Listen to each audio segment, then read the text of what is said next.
Hey readers, welcome back. Today we get to do some retelling. So fun. Let's take a look.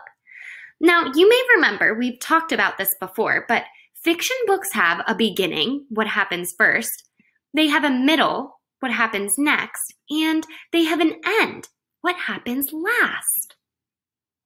Today, we are going to practice retelling a story.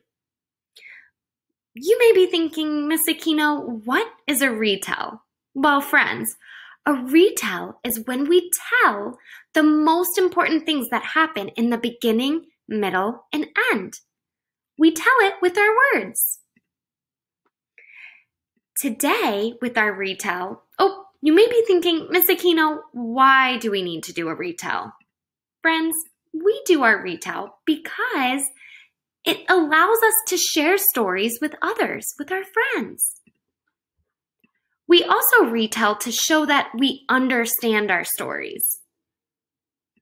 Can you think of any other reasons why we might retell our stories? Think about it. Let's hear it. So cool. Remember that strong readers tell the most important things that happen in the beginning, middle, and end.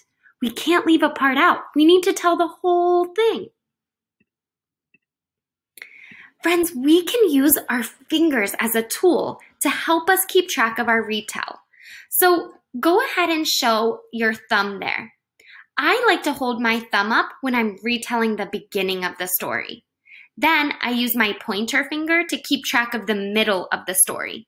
And I use my middle finger for when I'm on the end of the story. Okay? Beginning, middle, end. Give it a try. Beginning, middle, end. Awesome. Now, we know when we retell, we have to retell the most important things that happen in the beginning, middle, and end. So let's review what most important is. Remember, most important is the big events, maybe the problem or the solution, or something big that happens to or with the main character. Like when DW in DW All Wet got brought into the water by Arthur, and she couldn't swim.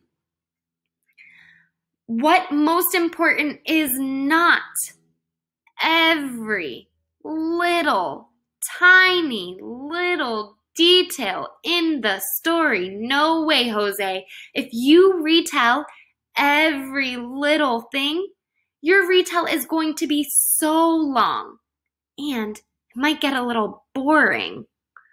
Friends, if you have an event that is just a small little detail, do not include it in your retell. Here's an example. When DW asked Arthur if he could help her up. Not important, friends. No way.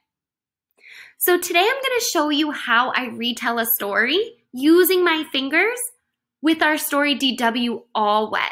Now, all of you should remember this story, so you can kind of listen and see, how does Miss Aquino do this retell? I'm going to start by doing the beginning with my thumb. I'm going to use these sentence starters first. Remember, I'm thinking about only the most important events, friends. Only the most important things. First, DW and her family went to the beach. DW was not happy. She did not want to go to the water. She did not like the beach. She did not want to swim. Now I'm going to go to the middle using these sentence starters and this finger. And I'm remembering to only tell the most important parts. Let's see. Next, DW got brought into the water by Arthur. She started screaming that she couldn't swim. And then Arthur said, DW, just stand up. So she did. Now I'm going to talk about the end using my middle finger here. I'm going to use these sentence starters here, okay? And I'm only going to be thinking about the most important things. DW realized that she was having fun. She was floating, splashing, flopping, dunking. And then, in the end, she said, let's come back tomorrow. She ended up loving the beach and having so much fun. That's my retell, friends. Now it's your turn. You're going to read the book or listen to the book, Math Test Mix-Up. Okay? Remember, when you're making that choice to read the words or listen to the words, read a couple pages first. Look at that first 2 or 3 pages and think, does this book feel easy to me or just right? Or does this book feel too hard? Are most of the words tricky? If the book feels too hard, go ahead and listen to the story. If the book feels easy or just right, read the words on your own.